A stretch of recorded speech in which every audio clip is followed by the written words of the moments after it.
Good evening students. आज मैं pi का फोर्थ केस बताने वाला हूं। इसको देखिए कैसा होता है केस फोर्थ पीआई में।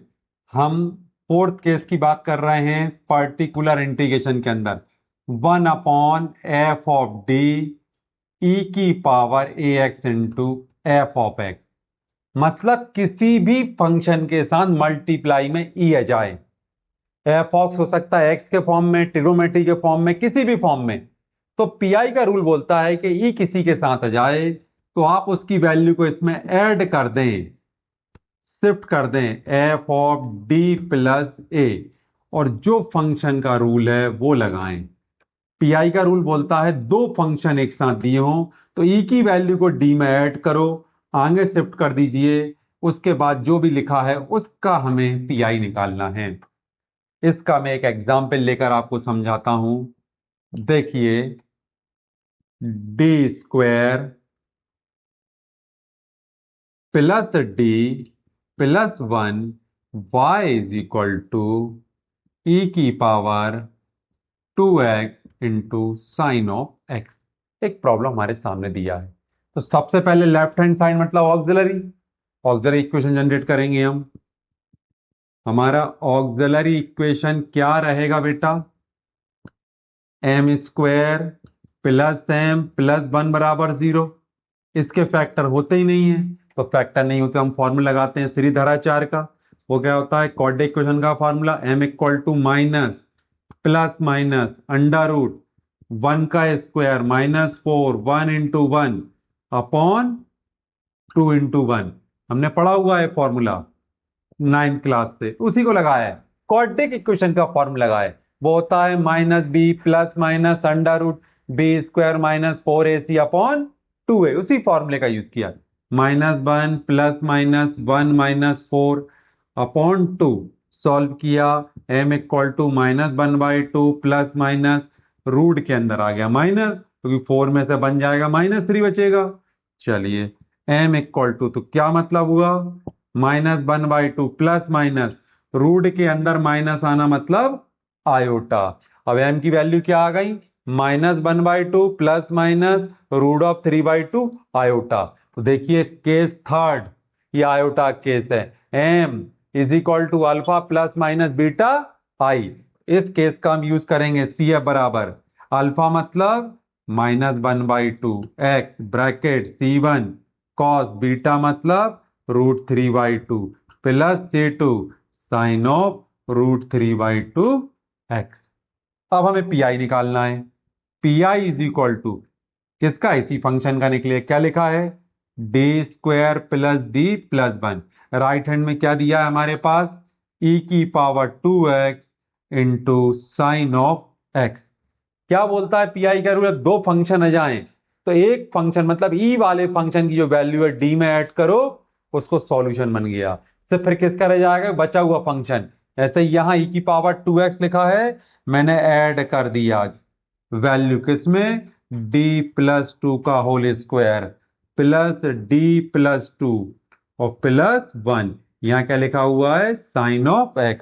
अब मैं साइन के लिए इसे सॉल्व करूंगा। पहले होल स्क्वायर खोल लेता हूं। e⁻2x।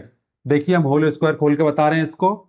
a का स्क्वायर प्लस b का स्क्वायर प्लस 2ab। यहां ब्रैकेट ओपन कर लिया 2d + 2 + 1 साइन ऑफ x। अब देखिए क्या सॉल्यूशन बचा, हम उसका सॉल्यूशन बना रहे हैं। यहां बचा है e⁻2x bracket 1/d²। 4d plus एक और डी हो जाएगा, प्लस हो जाएगा 5d। 4 + 2 6 + 1 7। और यहां क्या लिखा है? Sine of x।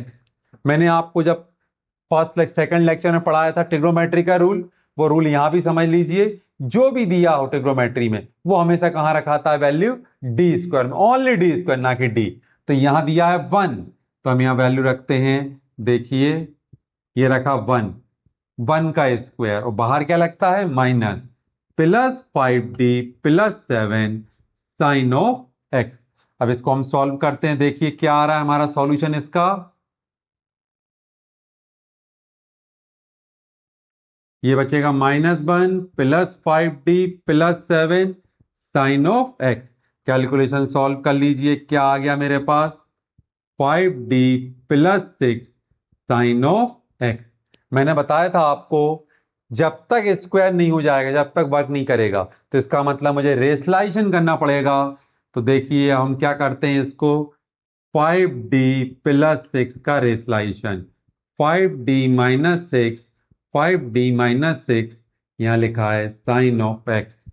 आपने इसका सॉल्यूशन बनाया, देखिए क्या बना इसका सॉल्यूशन, e की पावर 2x, ऊपर मिलेगा 5d माइनस 6, ए प्लस बी ए माइनस बी, मतलब क्या हो जाएगा ए स्क्वायर, देखिए ए प्लस बी ए माइनस बी मतलब ए का स्क्वायर माइनस बी का स्क्वायर, ए का स्क्वायर, क्योंकि ए प्लस बी और ए माइनस बी का फॉर्मूला लिखता है तो होता है ए स्क्वायर माइनस बी स्क्वायर। ये लिखा है साइन ऑफ एक्स। अब देखिए फिर से डी स्क्वायर आ गया, तो फिर से हम वही अप्लाई करेंगे, ऊपर मल्टीप्लाई कर दीजिए साइन का, 5d sine of x minus 6 sine of x. नीचे हम सॉल्व कर रहे हैं, 25 वैल्यू कितनी है 1, और जब भी वैल्यू लगाऊंगा बाहर क्या लगाओगे माइनस, ये आ गया 36। अब हम इस कैलकुलेशन को पूरा सॉल्व कर लेते हैं, क्या बचा e की पावर 2x, ऊपर सिंगल डी दिया हो तो इसका मतलब होता है इन डिफरेंशिएशन, तो क्या हो जाएगा 5 वैसे ही लिखा है, साइन का डिफरेंस होता है कॉस ऑफ एक्स, ये पहले से लिखा है -6, यहां है साइन ऑफ एक्स, डिवाइड में कितना बचा 1 का स्क्वायर वही रहेगा, -25 माइनस 36, हम इन दोनों को ऐड कर देते हैं, तो पी आई इक्वल टू हमारे पास फाइनल आ गया e की power 2x 5 cos of x minus 6 sine of x. हमने ऐड किया, -36 में हमें -25 ऐड करना है, तो ये आएगा 1, फिर बचा 1 कैरी हुआ तो 61, -61 हमारा पी आई हो गया। फाइनल आंसर होता है y equal to C F plus P I, तो y is equal to C F हमारे पास क्या था, ये लिखा हुआ है e की power -1/2x bracket c1 cos of √3/2x plus c2 sine of √3/2x, और पी मेरे पास क्या आ गया माइनस, ये पी लिख दे रहा हूं मैं नीचे की तरफ, e की power 2x minus 61 5 cos of x minus 6 sine of x. ये हमारा फाइनल आंसर हो गया, क्योंकि हमें 2 फंक्शन दिए थे इसलिए हमें एक फंक्शन को शिफ्ट करना पड़ा।